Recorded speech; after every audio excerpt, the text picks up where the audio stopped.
So people people always come to me for relationship advice.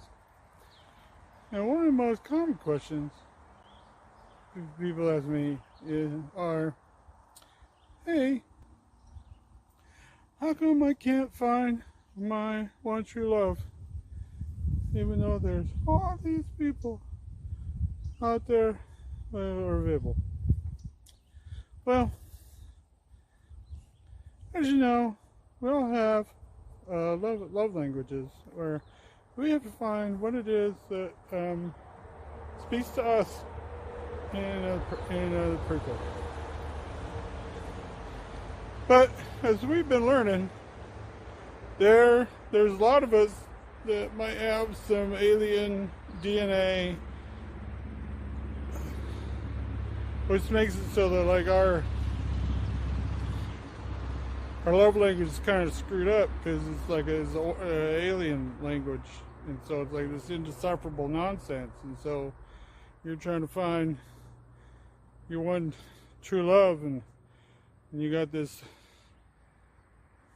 crazy whacked out love language that no one can figure out, and they're just kind of like, I don't know what to deal with.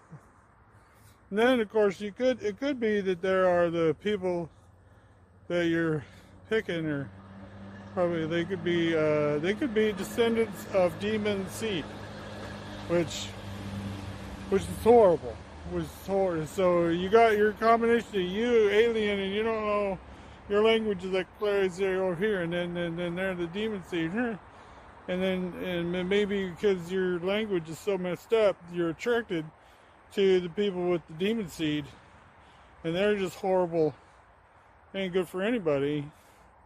And so maybe what you should do is instead of trying to find a perfect one, maybe you should just go find somebody you don't like at all. Maybe that's the problem. You're just not good at picking people. You're just always picking the wrong person.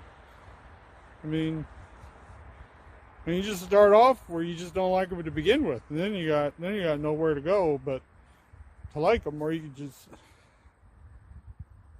just do them, or you could just be alone. So, just be your own best friend.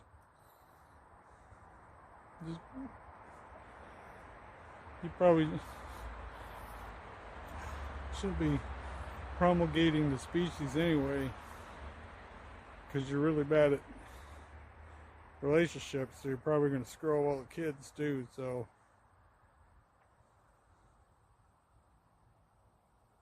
yeah. So in conclusion, quit looking. Okay.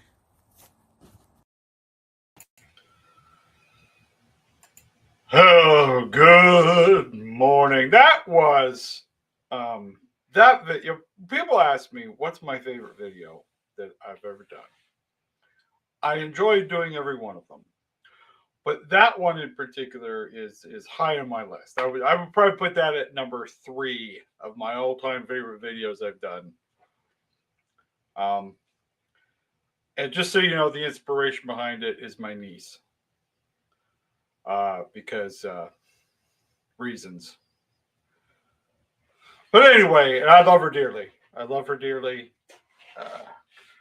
But she's got a bad picker. Anyway, good morning. Good morning. It's my day has started off wonderfully well. I update you on the Pouya situation. I guess not just you people, but other people had gotten through to him. But anyway, he's contacted me this morning. Got a message, says thank you. I want to discuss it with you and work it all out. And so his people are talking to my people, which means his people are talking to me, because I don't have people. I got a person.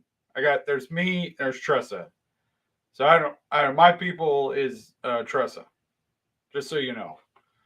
If you want to know the the bureaucracy of our organization, it's me and her. That's it, or the whole thing. So anyway, so he's reached out to me. It's very kind, gracious. So I'm very happy. I'm very happy that he's reached out to me, and we're gonna get that worked out. For those of you who don't know what I'm talking about, there is a musical artist named Pouya who released a song uh, sampling audio from one of my videos, and so there we go. And this has happened to me before. And the only reason I'm concerned about it is that I've had to deal with people who will sample my videos for their songs, and it's usually independent artists who's just kind of goofing around and not really putting anything out commercially. They're just goofing off, and so they'll put it out there, but they'll put it on Spotify or something, and then it gets copyrighted. And then what ends up happening is they copyright my video because my audio is on their song. And so then I have to fight to use the rights for my own videos. And it gets frustrating having to deal with that. And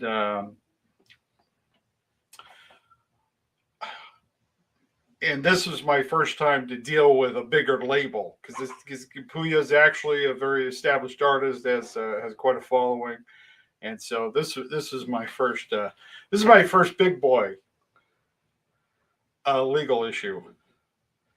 Not stuff you plan on having to deal with. You just start making videos and throwing them out there on the internet. Next thing you know, you're having to involve yourself in court cases. But we're not. But the courts aren't being involved. Don't get me wrong. But you know, got to have one of those your people talk to my people moments. So not a big deal. Not a big. So I'm just letting you know things are cool. I'm very happy that we're going to get this worked out. We're communicating. So we're all good. It's all good in that regards. So very happy with that. Next item business is this shirt. This was sent to me, but okay, so you know, when you see me wearing a tie-dye shirt, 99% of the tie-dye shirts that I wear are sent to me by fans. These are made by people who see me and they like me, and they're like, hey, I would like to adorn his body with something of my own creation. And so they send me stuff. And this one, I got it yesterday. Came to me from, what was this? Sarah Lubershear. Am I saying it right? Anyway, so this is her organization. We Die Here is what they call We Die Here. And so if you like the shirt, you're looking for tie dyes. There's her. There's many. Yeah, there have been sent many tie dyes by a lot of wonderful human beings. So and we're gonna.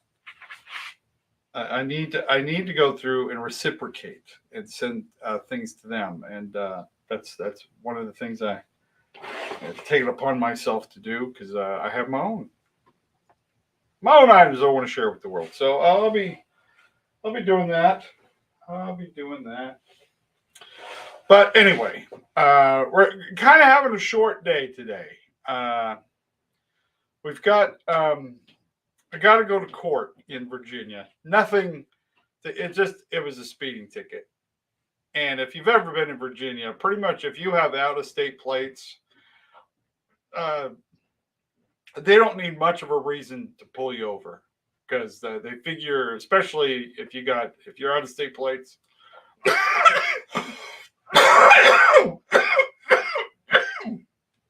they assume you're just going to pay the ticket. It's part of their scam. It's part of their deal. the way they work you over.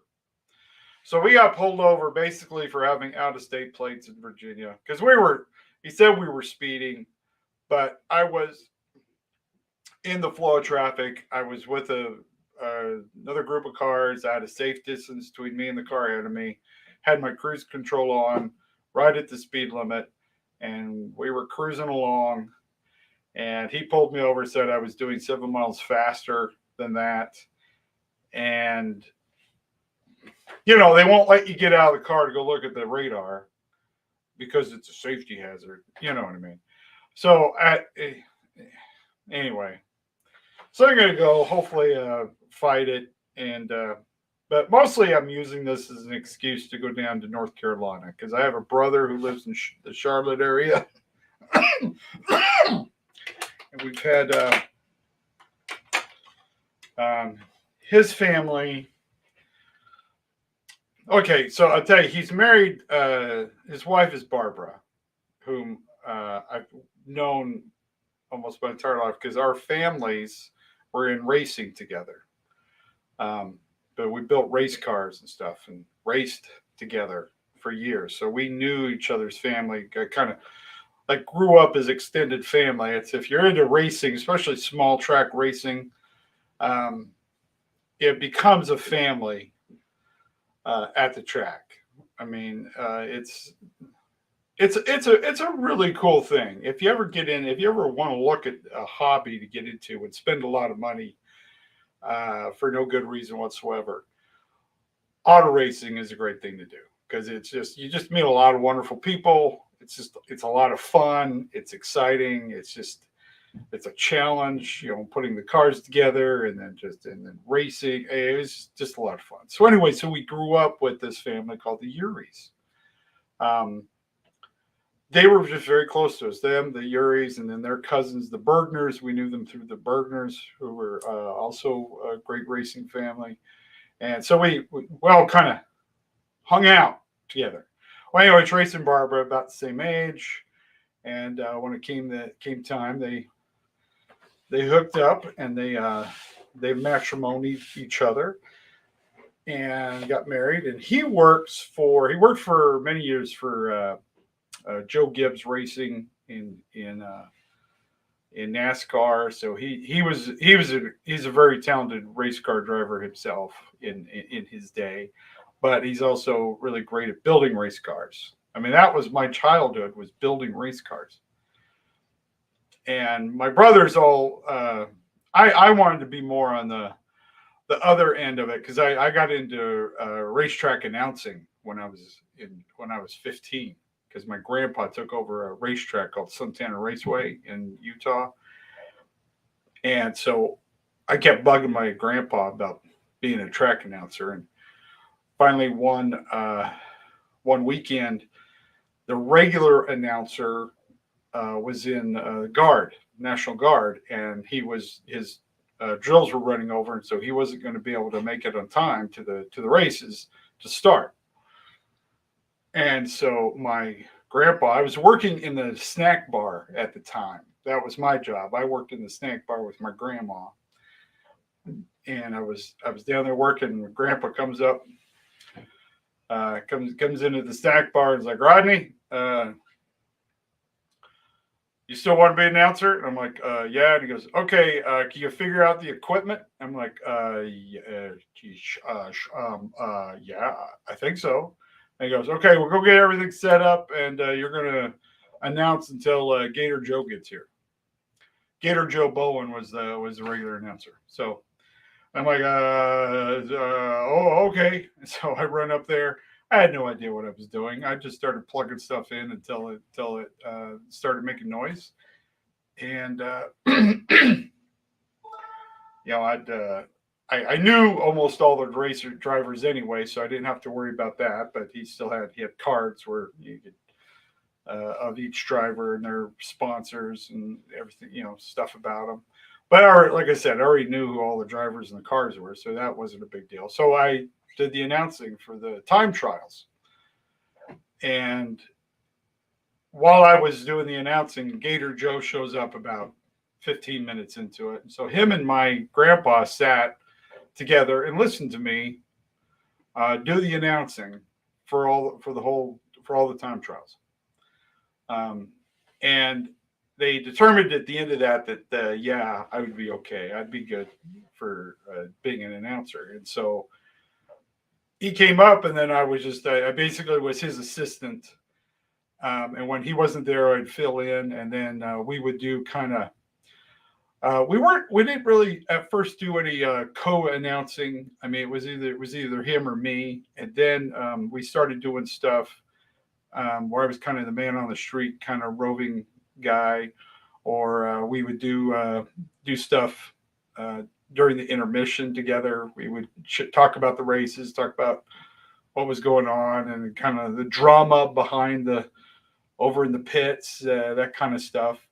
And I had a few nights when he wasn't there at all, and so I had to do the announcing for the whole night, and it was a blast. It was the coolest thing. So for a couple of years in high school, I was a racetrack announcer. So anyway, that was my thing. But Tracy, anyway, back to the story about Tracy. Um, Lives in North Carolina. Wife Barbara. Um, he's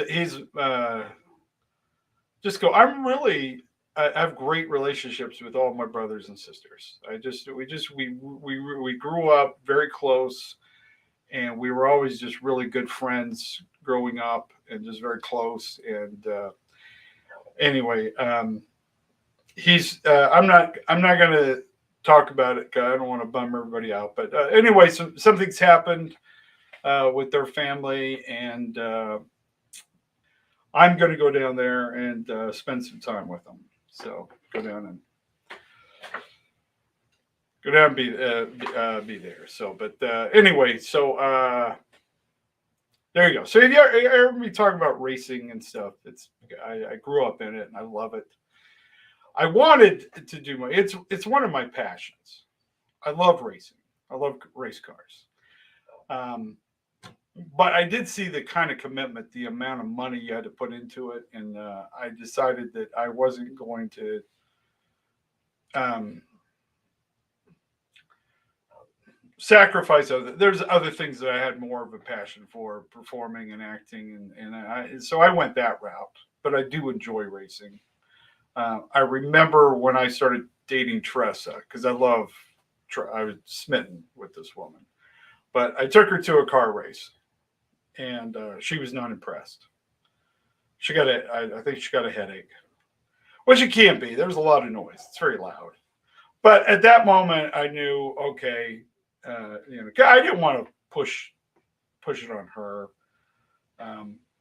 but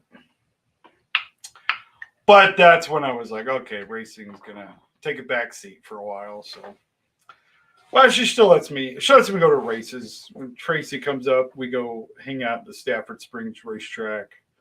We got one here in town, which might have been an influence in why I chose the house that we chose to move into in Canada. It might have not mentioned it to the wife that was a thing, but it might. But the fact that there's a really well established race car track in the town that we decided to buy a home in might have been influence. It might have had some influence in picking this house. So anyway, so we're getting our stuff together and we're going to head down there. So we're going to kind of have a shorter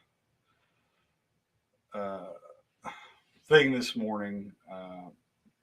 But I wanted to give you an update, what's going on, let you know that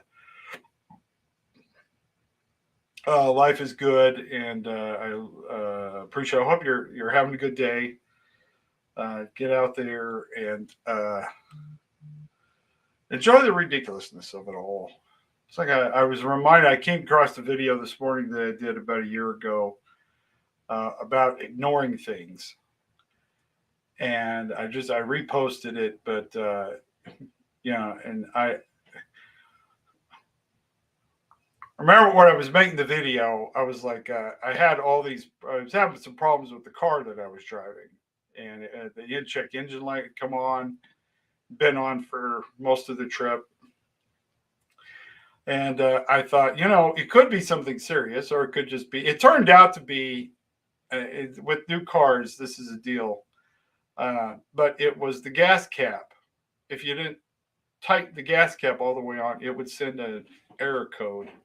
It was dumb. It was just it's one of those silly things.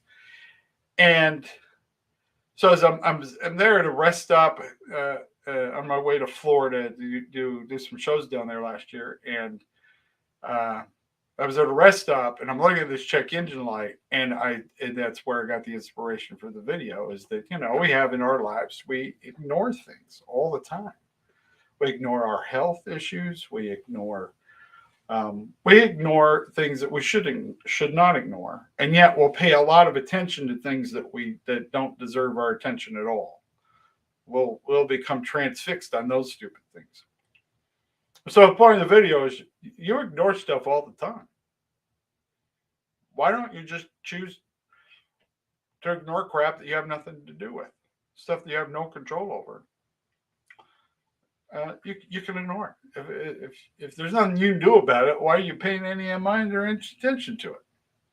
That's and that was the point of the video. So I hope you enjoyed the video. Hope you enjoy your day. And just know that no matter what's going on in your life, it's gonna work out. It's like I'm kind of bummed because I got a speed. I haven't had a speeding ticket in years. And all of a sudden I get one, and it's a little gut punch. It's like, oh, I had a perfect driving record. Now I have an accident and the speeding ticket. But you know what? Life goes on. Oh well. The rest of the world doesn't matter. Nobody cares. All the stuff we think is important isn't important at all. It really isn't. You're buying on your bills. Everybody's, it's not the end of the world. You'll figure it out. It'll all come around, my friends. It will all come around. So anyway, I've got to go get the car loaded. We got to get on the road. Got things going on. I'm not sure if I'm going to be doing a live tomorrow or not. If so, it's probably going to be at a different time because I'm going to be in court in the morning. And so I'll just be updating you from the road sometime tomorrow. I'm not sure when, but anyway, is there anything going on?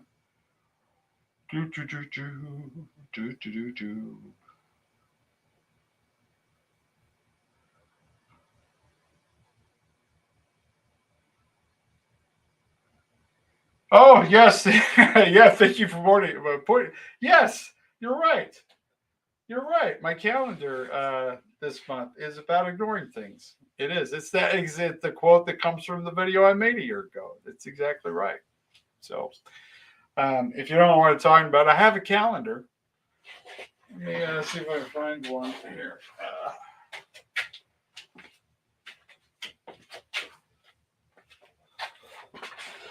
There we are. There it is. I have the Go Be Weird calendar, and that's it. That's me on the thing. Yeah. These are put together by my son, Marcus, who lives in Utah. He takes all the pictures and collects all the quotes from my videos and whatnot, and puts it together. And yeah, there it is. There it is. There's the March calendar, and it says you ignore all kinds of things. So why don't you just start ignoring all the negative stuff? There you go. And this is also something I'd like to point out. If you'll see this for St. Patrick's Day. Today is not St. Patrick's Day. If you can see that on the 16th. If you got a calendar, you don't know what that's about. It's because last year's calendar, we made a mistake. And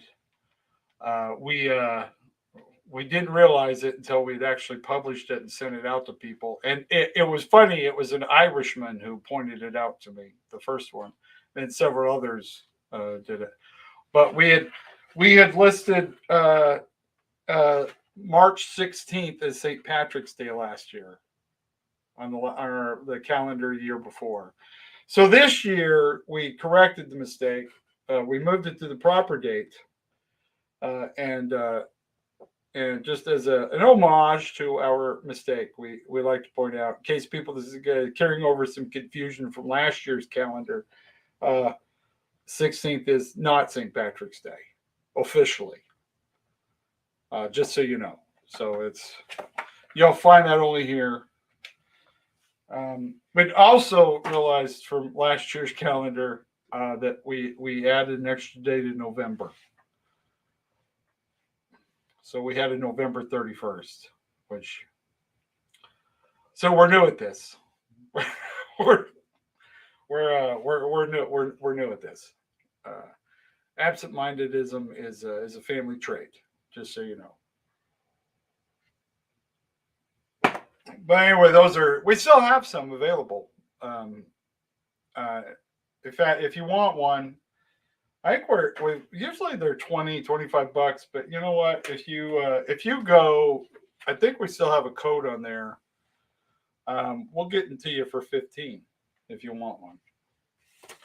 And of course, we got shirts and other stuff as well. So hats, we got hats. There's the hat. We still have some of these left over too. So, but anyway, that's enough about that. But I mentioned that because that's their that's how we keep the bills paid around here. We hawk our goods. So that's what we're doing. Anyway, you guys have been an absolute joy. Thank you for joining me this morning. Again, I got some chores to do before we can leave town, and we got to get on the road. We're gonna go fight the law, and go visit my brother and his family. So again, love you all. You're super freaking awesome. Continue to do what you do because what you're doing is doing good and stuff. So, all righty, everybody. Love you bunches. Have a super freaking awesome day, everybody.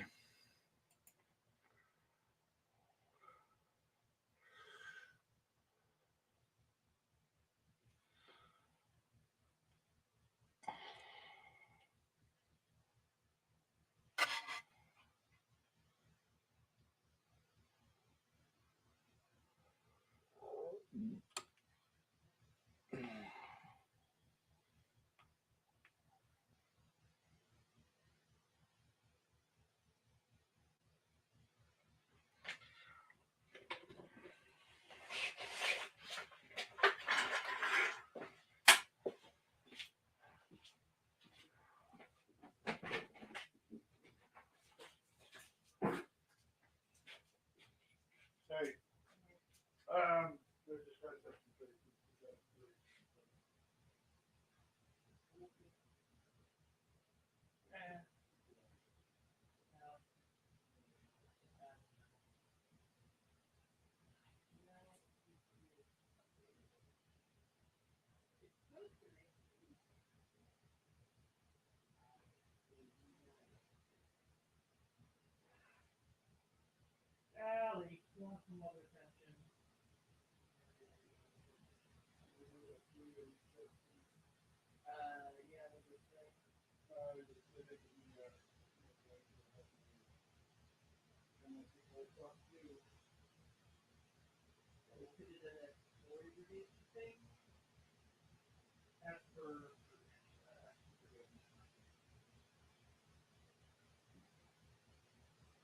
well, I think we're just doing by you can sample something.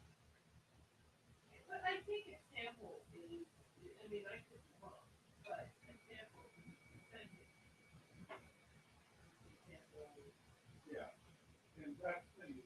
My audio is 1/3.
Out! Cat! Out! Out!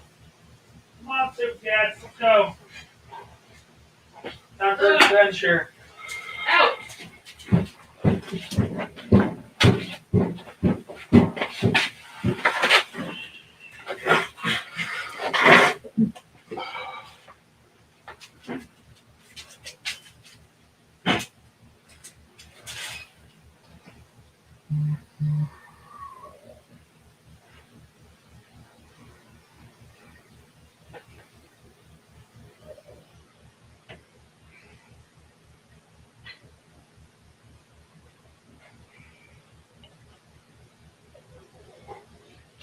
Oh, hey, I guess I'm still alive. Hey, how you guys doing? I thought I had it in broadcast and it's still going. You guys are still here. You guys are amazing. You just sit there and watch my background. Talk to my brother Michael. Michael's on there. Michael Norman, my brother. So he's the one who's been answering your questions. So uh, that's fun. Yeah, everything's fine. Everything's fine. Like I said, we've just had a um, well, I don't know that everybody's notified, so I don't want to make an official announcement. But we just had a death in the family, and unfortunately,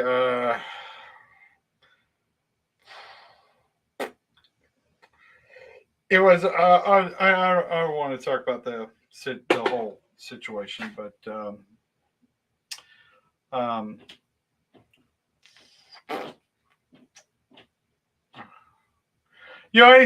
anytime somebody dies in your family that you're close to, um,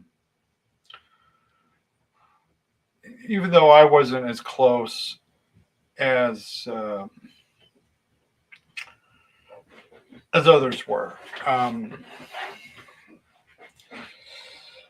uh, this is my.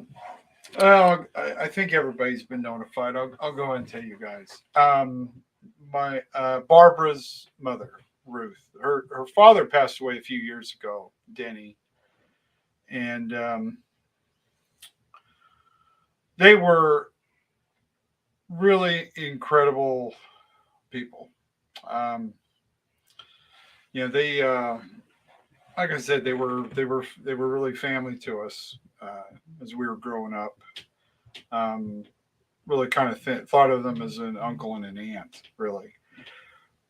And we knew their kids, Guy and Jay, were like cousins, like brothers. Um, Especially with my brother Michael. Michael lived with him for a few years when he was finishing up high school in Utah. Because our family had moved to Texas for a little bit, and so to finish high school, he'd gone back and lived with Dennis and Denny and Ruth, and uh, they had an auto body shop for many years, and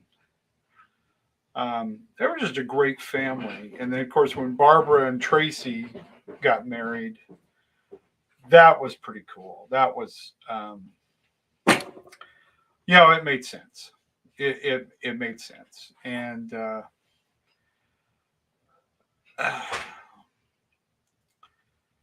no, Ruth's been living by herself there in North Carolina since her, her and Denny had moved down there before because of his health. He had a lot of health issues. So when he finally gone, it was kind of a relief, because he'd been in so much pain for so long that when he passed on, it was kind of, it was expected. It still hurt because you still love him and care about him. Um, but Ruth, had been doing really well. I mean, she really didn't have any other than just being old. There weren't any real indicators that anything was wrong, and so all indicators that she passed away peacefully in her sleep, which I mean, you know, um, uh, but anyway, so that's what's going on there. So we're going to go down there and spend some time with them and offer some support and yeah, kind of weird how things work out. I mean, here I was going to be headed down there anyway because of my speeding ticket, and here I've been all worried about my speeding ticket. Now when I got the news about Ruth, um, somehow my speeding ticket's not that big of a deal. When you start putting things into perspective, when you start when you start, uh, I don't know. Um, yeah, I guess. Like I said, I wasn't going to talk about. I don't like to talk about. Um,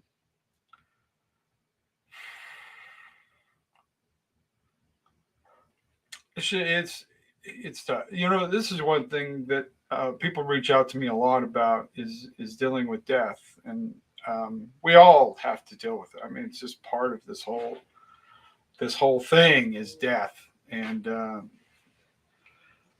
um,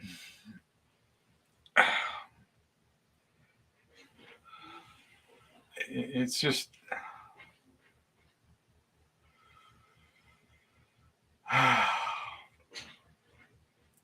It's anyway. That's probably the most difficult thing. I've had people write to me because they've lost a spouse unexpectedly or a child. That's always the hardest one is the child because I lost a son when he was 10 days old, and that was I can't even begin to explain to you what that's like. Um, because you go through a lot of strange emotions. Every emotion you can imagine, you go through it magnified a thousand times. Um, and you second guess yourself. You feel guilty. You feel mad. You feel everything. You feel all the feels. You get them all, and it feels like you're getting them all at the same time. And it can be hard to just move on after that because you feel like you're not supposed to be happy. You feel like there's no way you could ever be happy again. You know, and it's a difficult thing. It's a difficult thing, and it's not easy. You start getting up there in years, and I'm at the age now where I've got family. Of course, the older generations are closing in on their time, and also just people that I went to school with at my age are just starting to drop off now from heart disease and whatnot, and it gets you thinking. Because my dad, he passed away when he was 54 years old. He had battled cancer, diabetes, heart issues, had all kinds of things going on. And that's kind of playing on my mind because I'm about to turn 54 here in a few months.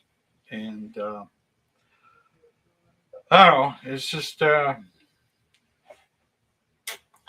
it's a tough thing to think about. It's a tough thing to deal with, you know?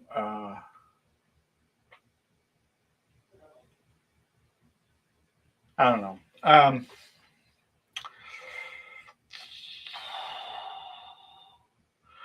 Oh, Pouya.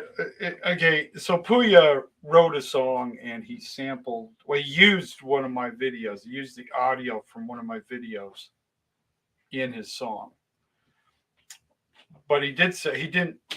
No, nobody cleared it with me. And this is something that's been happening in the with a lot of my videos. People are just taking them and sampling them, or they'll take the video and they'll and this it's not just me. This is just part of the whole internet thing because people, you load a video up, and if it becomes really successful, other people will take it, kind of meme it. They'll add their own little things to it and then repost it as their own video.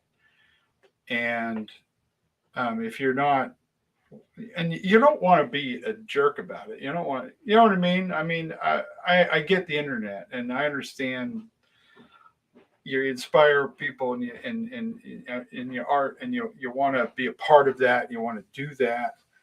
Um, but at the same time, so I forgot to end the broadcast.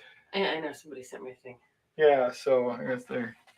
So I figured, well, while we're still on, I'll keep talking. There's a bunch of people stayed on for I don't know why they stayed on, but I guess they enjoyed it. They were expecting a little sneak into Uh-huh. your life. Yeah, I guess so. They heard us talking about our cats. So where is? Oh, there's Mama Kitty right there. So anyway. So I guess the message today is if you have an elderly family member who lives by themselves, check in on them fairly regularly.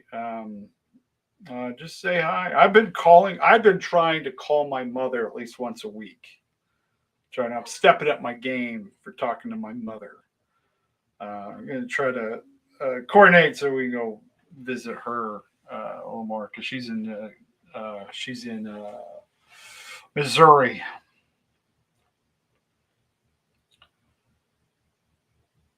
You two are jazzing.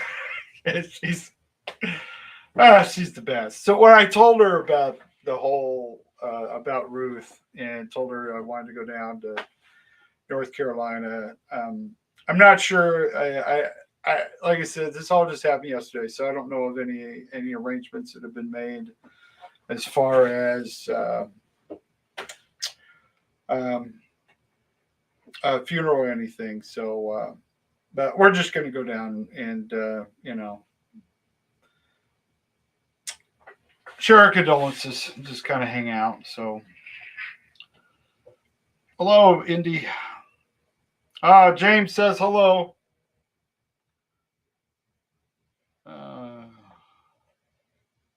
I do egg Spence. I have a lot of really great people that follow and support me what I'm doing. Um, if nothing else, when they just realize I really have no idea what I'm doing. I'm shooting from the hip. Um, uh, I'm my own production team. I've had people who've offered to do videos and stuff and for me and everything, but I really would like to get to the point where I could just have my own thing going on, and I don't, you know what I mean. You know what I mean. I'm a kind of an independent sort. I just don't want to. I don't want to depend on other people's kindness forever. Because you want to feel. I mean, I'm asking myself, what do I actually want to even do with all this? And that's where I'm at. Is I'm at that point where, okay, what? Because I want to do movies, I want to do acting, I want to do stand up. Uh, uh, I love doing this. I love doing the going live. I love doing the podcasting. I love doing all this stuff. I really do. This is fun. This is great, and I'd like to do more of it. But I just I've got decent resources, but I don't got unlimited supply of resources. So just trying to plug along, and do what I can with what I got, and have fun. I was reminded. I was talking to my mother yesterday because I had remembered this story, this thing where we had a neighbor who had a dog that was like a Doberman Pinscher, I think it was, and it was a really mean dog. And every time we went outside, this dog would just wanted to just kill us. They were right next door to us. And so my mom, what she did was she gave us had us take treats to the dog, because it had a chain. It was on a chain, which was sad, but we would get right to where as far as the dog would go, and then of course he was chomping like it wanted to kill us. But we started giving the dog treats every day, and then we started feeding the dog because the neighbor just wasn't feeding this dog properly, if at all, from we could tell. And so we just started taking care of this dog, and pretty soon the dog stopped barking. Um, Other than just it was happy to see us, and we would go and everything. But he'd get mad at us for playing with his dog and all this. But he wasn't taking care of it, so we were taking care of it. So, but anyway, it was fun. Uh, just talking about that, but I don't even know why I brought that story up. But anyway, trying to decide where I want to go with all this. So I am working on a book. That's one of the things that I hope to work on as we're driving down there. Because Tressa doesn't like to let me drive anymore because I'm getting old and my eyesight's not what it used to be, and so she insists on driving more, which I don't mind because then I can sleep and take notes and do stuff. So it's fun. Okay, the guitars. Okay, I just started learning. I don't. I'm not confident enough to play the guitar for anybody right now. So I appreciate that. When I do, when I feel confident enough, I'll play you something. But you know,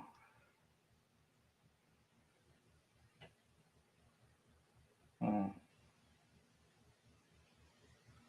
yes, I do like to drive fast. I do have a lift. I do drive fast, and that is one of my wife's criticisms is that I do drive fast. So I do try to not speak. I try to just stay with the flow of traffic. I don't try to go in and weave it in and out. I have keep a safe distance. I'm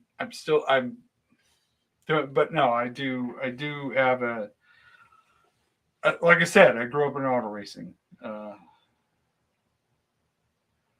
uh, uh,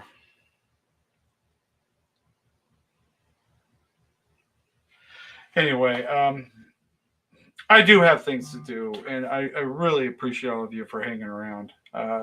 You guys, you, uh, you guys are awesome. I really love and appreciate all of you. So again, I'm actually gonna hit end broadcasting now. I got things to do. I'll catch up with y'all later. And really appreciate you. Love you all. Take care.